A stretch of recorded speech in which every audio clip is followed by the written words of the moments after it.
नमस्कार मेरे प्यारे दोस्तों, एसएससी रेलवे एग्ज़ाम के यूट्यूब चैनल पर ड्राइवर सेना का एक बार फिर से हार्दिक स्वागत है। अगर आप ड्राइवर की तैयारी कर रहे हैं, एग्ज़ाम निकालना चाहते हैं तो फुल फॉर्म का टॉपिक आप सभी के लिए पढ़ना ज़रूरी है, क्योंकि दोस्तों छोटा सा टॉपिक है, आसानी से तैयार कर सकते हैं और ज़्यादा से ज़्यादा नंबर इस टॉपिक से आप ले सकते हैं। आज के वीडियो में एक एक फुल फॉर्म को आपको पूरे विस्तार के साथ बताया जाएगा। जो भी फुल फॉर्म बताई जाएगी उसकी और भी जानकारी आपको इस वीडियो में दी जाएगी, जिससे आपके एग्जाम में किसी प्रकार की परेशानी आपको ना आए। ठीक है, मेहनत हमारी पूरी रहेगी, कोशिश हमारी पूरी रहेगी। अब सिलेक्शन किसका होता है किसका नहीं होता ये समय बताएगा, ठीक है, लेकिन कोशिश हम पूरी करेंगे। तो चलिए स्टार्ट करते हैं आज की क्लास को। जिस बंदे को लाइक करना है वीडियो अभी लाइक कर देना, ठीक है, कमेंट करना अभी कर लेना, शेयर करना अभी कर लेना। बाकी जब क्लास स्टार्ट हो जाए उसके बीच में आपको डिस्टर्ब नहीं करना है, बिल्कुल ध्यान से ही क्लास को पढ़ना है, क्योंकि इम्पोर्टेंट टॉपिक है और ये हर जगह आपको देखने को नहीं मिलेगा। ठीक है, तो चलिए क्लास स्टार्ट करते हैं। सबसे पहली फुल फॉर्म की बात करेंगे हम MCWG के बारे में, ठीक है ना। ये जो आपका MCWG, इसका क्या मतलब होता है, इसकी फुल फॉर्म जिस कैंडिडेट को पता है वो अभी कमेंट करे, ठीक है, जिसको पता है वो कमेंट करे और जिसको नहीं पता वो ध्यान से देखिए, ठीक है ना। MCWG का मतलब होता है मोटरसाइकिल विद गियर, ठीक है। M का मतलब होता है मोटर, C का मतलब साइकिल, W का मतलब विद, G का मतलब गियर। तो MCWG का मतलब हुआ मोटरसाइकिल विद गियर, मतलब जो आपकी मोटरसाइकिल है वो गियर में होनी चाहिए, ये इसका फुल फॉर्म है। अब इसके बारे में अगर हम और जानकारी प्राप्त करें तो यहाँ बनता है जो आपका MCWG है मोटरसाइकिल विद गियर, ये भारत में एक लाइसेंस श्रेणी है, यानी जो मोटर वाहन चलाने का आपका लाइसेंस बनता है उसमें एक श्रेणी है। और किस प्रकार के श्रेणी है, इस लाइसेंस का उपयोग भारत में किसी भी हिस्से में, ठीक है ना, भारत के किसी भी हिस्से में 50 सीसी से लेकर असीमित सीसी जैसे मोपेड, स्कूटर, बाइक के साथ इंजन क्षमता की सभी मोटरसाइकिलों को चलाने के लिए किया जाता है। अब देखिए, जिस कैंडिडेट को ये लाइसेंस बन गया वो क्या कर सकता है, 50 सीसी से लेके अनलिमिटेड सीसी तक का वाहन चला सकता है, वो भी 2 पहिया वाहन, ठीक है। 2 पहिया वाहन जो अपना व्हीकल होता है, जैसे बाइक हुई, स्कूटर हुआ या मोपेड हुआ, वो 50 सीसी से अनलिमिटेड सीसी तक का है, तो आपका भैया ये लाइसेंस होना ज़रूरी है, ठीक है। ये इसका मतलब होता है, ये इसकी जानकारी थी। तो लाइक नहीं किया तो लाइक करना अगर आपको ये समझ में आया है, और जो भी डाउट है वो आप कमेंट करते रहना, ठीक है ना। भगवान हम भी नहीं है, गलती हमसे भी हो सकती है, हम भी कहीं ना कहीं से पढ़ के ही आपको पढ़ाते हैं। चलिए फिर अगली फुल फॉर्म की बात कर लेते हैं। अगली फुल फॉर्म आती है अपनी LMV-NT, ठीक है ना। अब ये देखिए दोस्तों, जो अपना LMV लिखा हुआ है इसके आगे -NT लिखा हुआ है, इस -NT के आगे आपको कुछ और भी मिल सकता है, ठीक है ना। ये एक अदर श्रेणी होती है। चलिए पहले इसके बारे में हम बात कर लेते हैं, अगली फुल फॉर्म में आपको ये अच्छे से समझा दिया जाएगा, ठीक है। तो इसका जो फुल फॉर्म होता है वो होता है, जो अपना L का मतलब होता है लाइट, ठीक है, L का मतलब लाइट, M का मतलब मोटर, V का मतलब व्हीकल और N और T का मतलब होता है नॉन ट्रांसपोर्ट, ठीक है।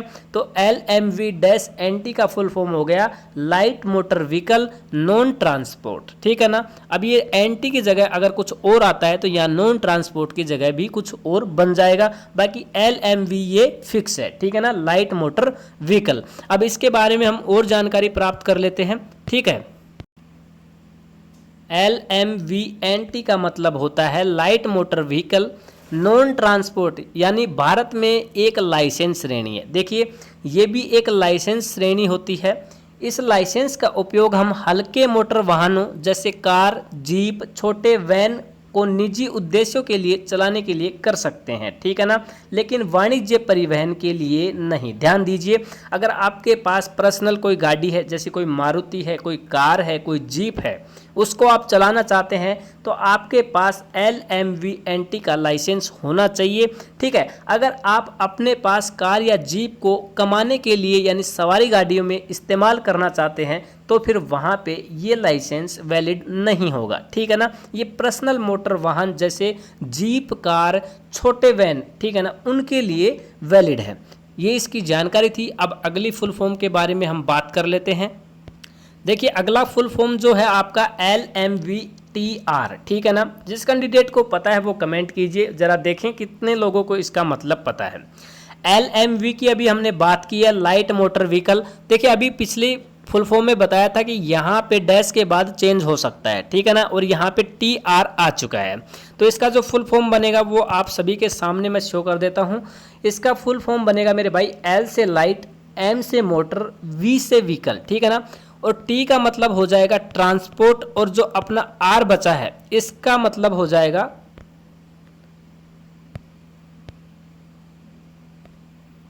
राइड। देखिए इसके बारे में हम पूरी जानकारी लेते हैं।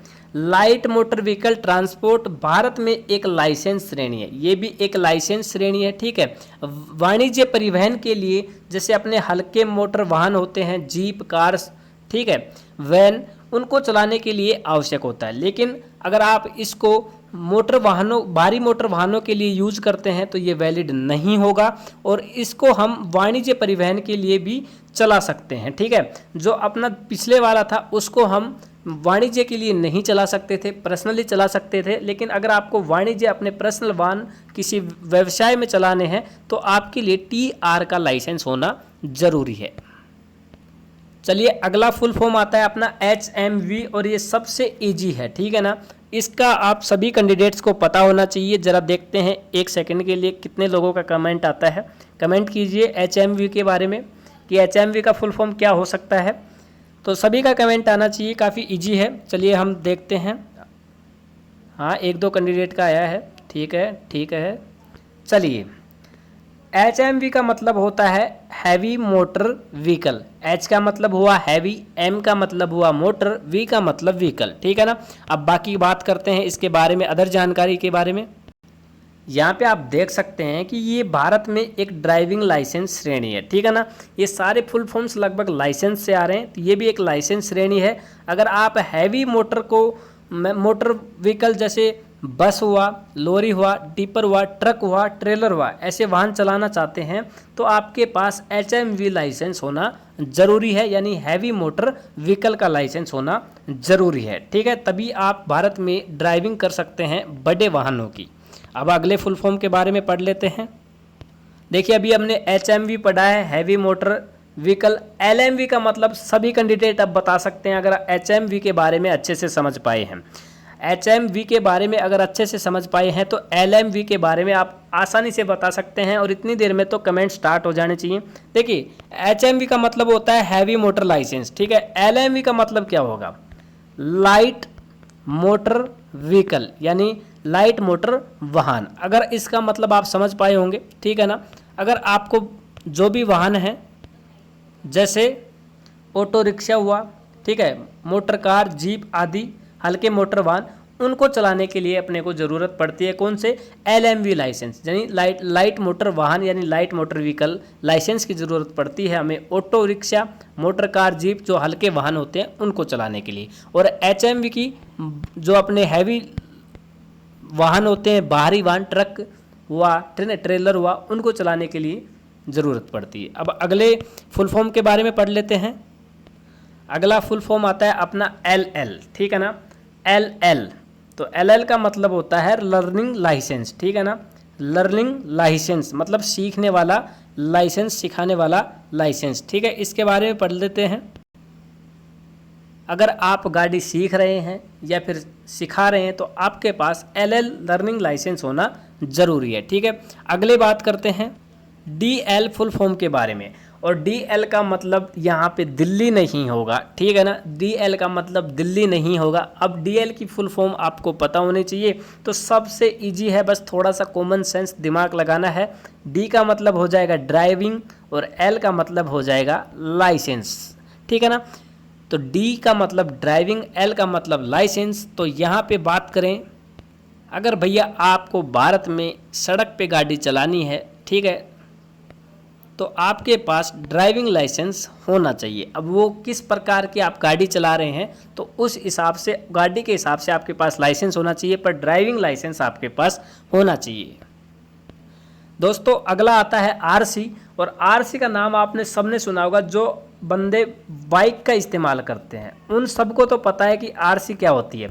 कई बार जैसे हमें ट्रैफिक पुलिस या पुलिस वाले पकड़ लेते हैं तो सबसे पहला सवाल करते हैं क्या गाड़ी की आरसी है आपके पास। तो फिजिकली हमें सबको पता है कि आरसी क्या होती है, लेकिन इसका फुल फॉर्म क्या होता है ये जानना ज़रूरी है, और ये कहाँ काम में आती है, किस लिए बनती है, इसके बारे में हमें जानकारी होना ज़रूरी है। तो फाइनली काफ़ी ऐसे कैंडिडेट होंगे जिनको चालान हुआ होगा बाइक चलाने में रूल तोड़ने पर, तो उनको आरसी दिखानी पड़ी होगी, ठीक है ना। तो आरसी का यहाँ पे फुल फॉर्म होता है रजिस्ट्रेशन, ठीक है ना, रजिस्ट्रेशन सर्टिफिकेट, ठीक है। आर का मतलब रजिस्ट्रेशन, सी का मतलब सर्टिफिकेट। तो ये पूरी जानकारी आपके लिए होनी चाहिए थी कि आरसी का फुल फॉर्म होता है रजिस्ट्रेशन सर्टिफिकेट।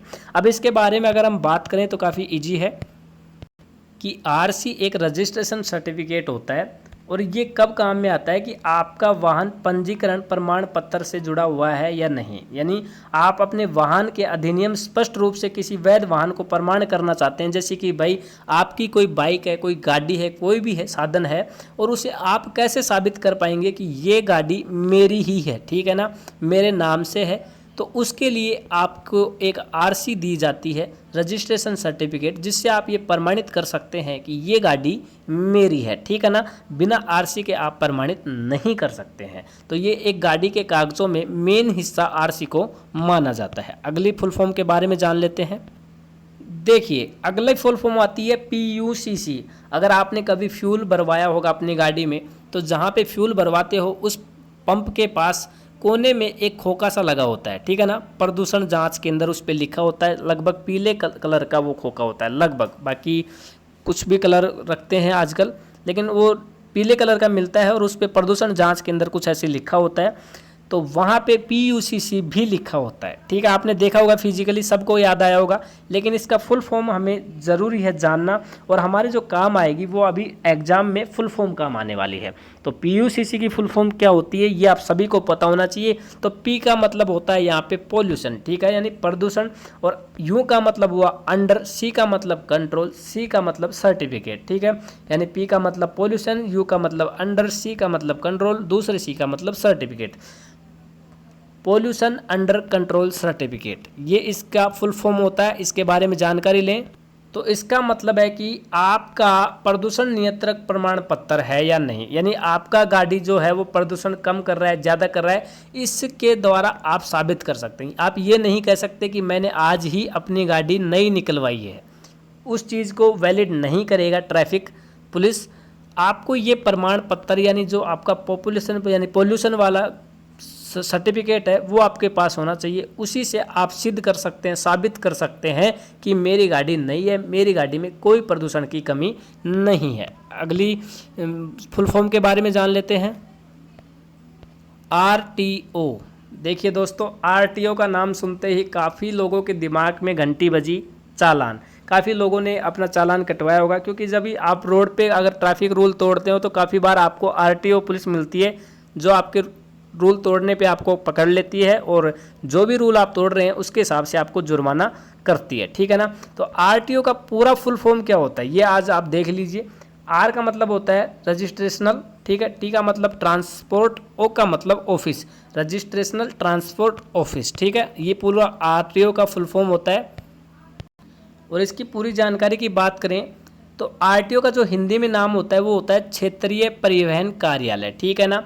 यानी आप हर क्षेत्र में ये आपको पुलिस देखने को मिलेगी, और यह एक भारत सरकार की सरकारी एजेंसी होती है, ठीक है ना। यानी सरकारी एजेंसी है जो वाहनों के पंजीकरण, यानी आपके पास RC है या नहीं है, आपके नाम से गाड़ी है या नहीं है, जो अभी हम बता चुके हैं, ड्राइवर के लाइसेंस जारी करने, उत्पाद शुल्क के संग्रह जैसे रोड टैक्स और भारत में सड़क परिवहन नियमों को लागू करने जैसी सेवाओं के लिए जिम्मेदार होती है। अगर आप सड़क परिवहन के नियमों का पालन नहीं करते हैं तो आपको ये पकड़ सकती है, आप पे जुर्माना कर सकती है। आपके पास लाइसेंस नहीं है तो भी आपको पकड़ सकती है। आप अपनी स्वयं की गाड़ी चला रहे हैं और आप प्रमाणित नहीं कर पाते हैं, यानी आपके नाम से पंजीकरण नहीं है, तो भी आपको जुर्माना कर सकती है। ठीक है ना। तो इसका ये मतलब होता है, जो काम होता है वो भी आपको बता दिया है। तो आज के वीडियो में केवल हम इतनी फुल फॉर्म पढ़ने वाले हैं, क्योंकि वीडियो लगभग 14 से 15 मिनट का हो चुका है और इतना थोड़ा थोड़ा पढ़ के हम एक एक टॉपिक को क्लियर कर लेंगे। बाकी बची फुल फॉर्म अगले वीडियो में कंप्लीट कर दी जाएंगे, यानी अगला वीडियो का मतलब होगा फुल फॉर्म का झंझट खत्म। ठीक है ना। तो सब्सक्राइब करके रखना, सब्सक्राइब करना आप भूल जाते हैं। ठीक है ना। हमारी जो मेहनत थी वो हमने कर दी, अब आपका जो काम है वो आप करते रहना, सब्सक्राइब, लाइक, कमेंट, शेयर। ठीक है। तो फिर मिलते हैं नेक्स्ट वीडियो में, तब तक के लिए जय हिंद, जय भारत।